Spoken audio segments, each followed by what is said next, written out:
Continuando o cenário político de hoje, estamos conversando com o deputado estadual Kelps Lima. Conversa sempre boa, estamos falando aqui, já falamos sobre a reforma da Previdência do Estado, falamos também sobre eleições. Vamos continuar em eleições nesse bloco. A gente falou de CPIs, a lei da Assembleia Legislativa. Você pode mandar sua pergunta pelo nosso Twitter, pelo nosso Facebook, também o Instagram. Você coloca lá na busca, cenário político TCM da sua rede social preferida, que é fácil de achar. E tem também o queridinho WhatsApp, 8802-8979. Você manda sua mensagem aqui pra gente. Não adianta ligar, eu não tenho como atender a sua ligação pelo WhatsApp aqui no meio do programa. Afinal, tenho que dar atenção a todos os telespectadores e também ao nosso entrevistado.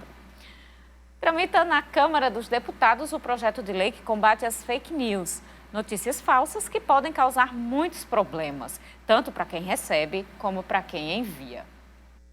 Seja na rua ou em casa, aonde você for, a informação está aqui, fácil, na palma da sua mão. E seja qual for o assunto ou o tema, você já deve ter enviado ou recebido, inclusive as fake news. Você já recebeu algum tipo de fake news? Sim, já, diversas vezes no celular. E aí, como é que você percebeu que era mentira aquela notícia?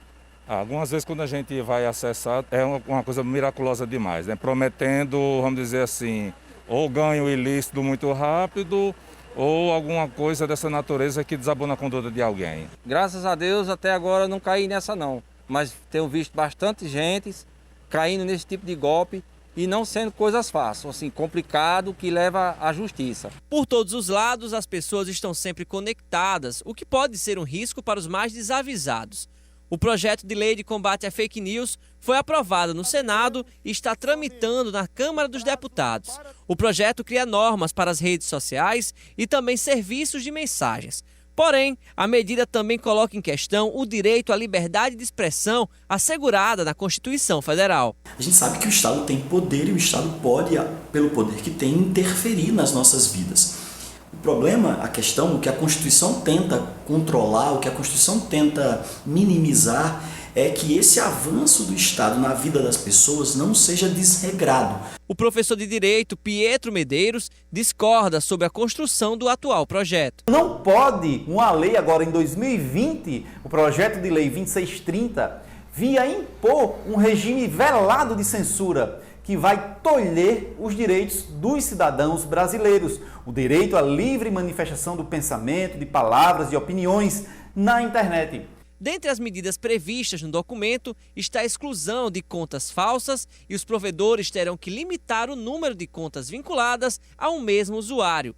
O advogado Ítalo Rebouças explica como está sendo construído o projeto de lei que prevê coibir a proliferação de notícias falsas. A lei, por exemplo, ela proíbe que contas que não possam ser identificadas com quem é o proprietário, quem está por trás dessa conta, sejam banidas pelo provedor.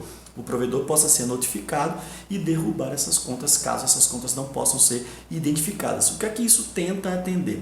Tenta atender a perspectiva constitucional de que é livre a manifestação de pensamento, sendo vedado o anonimato. O projeto ainda não tem data para entrar em vigor e deve sofrer alterações. Até lá, você deve ficar atento às informações que recebe no seu celular. Primeiramente, a gente tem que saber onde é que está a fonte, né? De onde é que veio. Então, o perigo de compartilhar é causar danos ou prejuízo a outras pessoas. Nesse caso, é melhor você não compartilhar antes mesmo de saber de onde está vindo tal mensagem que chegou para o seu celular. Aí, gente, existem várias formas de você checar se a notícia é falsa ou não.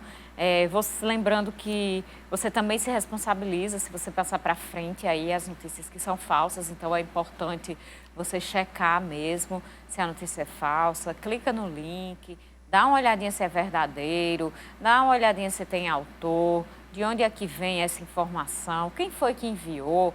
Então, vamos ficar de olho aí para combater as fake news, fazendo a nossa parte. Esperar e cobrar aí que se faça por parte do poder público e da justiça também a parte deles. O que é bem complicado, né, deputado Kelps? Porque o ritmo das fake news é muito rápido comparado com o ritmo da justiça. Pelo menos nesse aspecto jurídico é difícil de combater. Qual a opinião do senhor? É complicado. Quem faz política séria, Carol, sofre muito com mentira, né? Que agora tem o nome de fake news, porque ganhou um volume muito maior, mas que sempre ocorreu. Quem faz política séria sabe que compra de voto e fake news são os maiores adversários e traz prejuízos gigantescos para a sociedade.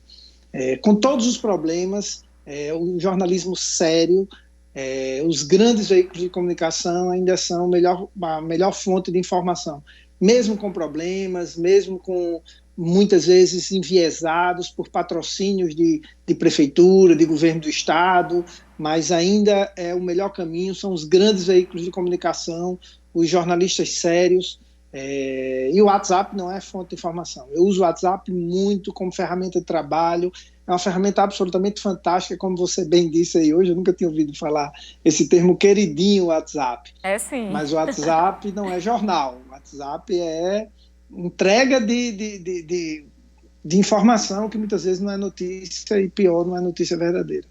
Ainda em relação às fake news, deputado, esse problema não é novo, né? As fake news existem aí desde 2012, já se tinha notícia das notícias falsas sendo disparadas em massa aí nas redes sociais, como o Facebook, por exemplo. E só agora, durante a pandemia, é que o Congresso Nacional resolveu pensar numa lei sobre isso. E tem muita gente que, inclusive, é contra as fake news, obviamente, mas que também questiona muito o projeto que vem tramitando ali no Congresso Nacional. O senhor já deu uma olhadinha nessas discussões? Qual é a opinião do senhor? Não, eu não olhei o projeto a fundo, não, mas eu acho que deve ter algum controle, sim. Não é justo que a população seja manipulada. Carol, ano passado me foi oferecido um produto para eu usar na minha comunicação, que ele é absolutamente assustador do ponto de vista da manipulação da informação para convencer o cidadão a achar que você é uma pessoa que no fundo você não é. Ele pega tudo que tem de tendência dentro da movimentação da rede social que as pessoas gostam e lhe embala com o que elas gostam. Então, se isso não tiver algum controle, na minha opinião, isso vai afetar a democracia, sim.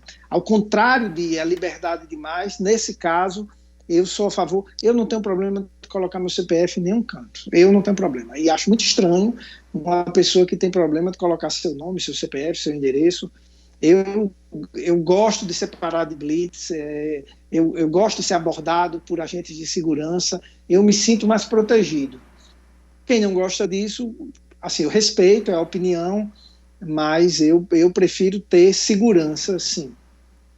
A gente tem aqui a participação do Antônio Carlos, ele quer parabenizar o deputado e está dizendo assim: eu quero ver amanhã a derrota da governadora e provar do seu próprio veneno.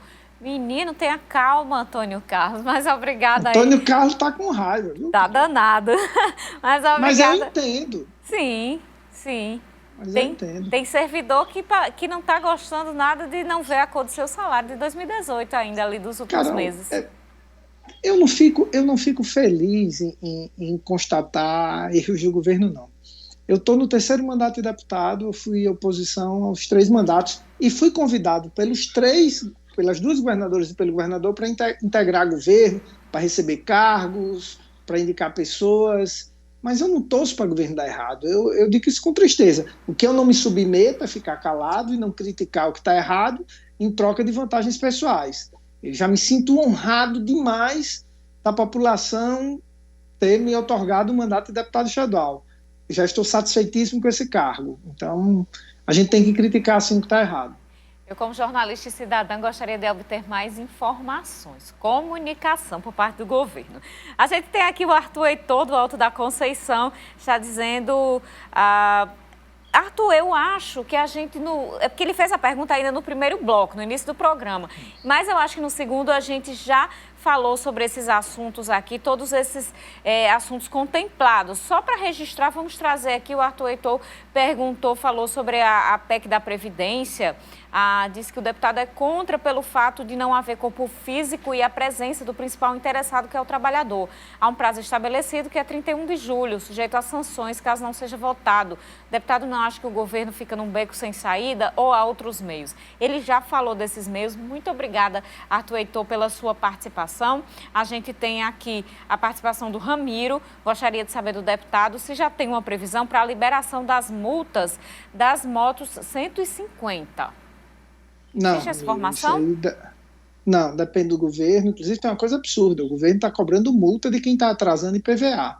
Isso é um negócio absurdo, porque o governo proibiu do comércio abrir, proibiu de você ganhar dinheiro, gerou desemprego, e se você atrasar imposto ainda vai pagar multa e juros. Isso é um absurdo.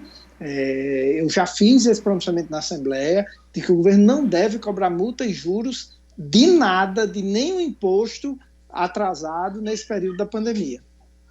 A gente tem aqui a Fátima Alves. Ela pergunta sobre os 5 milhões, sobre a questão dos respiradores. Diz ela presença que o povo vai engolir. Ela, aqui na fala da Fátima, é a Fátima Bezerra. Fátima Alves, nossa telespectadora, obrigada. No bloco anterior, a gente também já falou sobre essa questão dos respiradores. Deputado, ainda voltando para a campanha eleitoral, as pesquisas do Solidariedade, o senhor pincelou aí um pouquinho, falando sobre as chances do Solidariedade, mas as pesquisas que vêm sendo feitas em relação a Natal e Mossoró apontam o que, afinal? A gente não pode falar das pesquisas internas, porque a legislação eleitoral não permite, né? A gente está nessa fase de pré-campanha.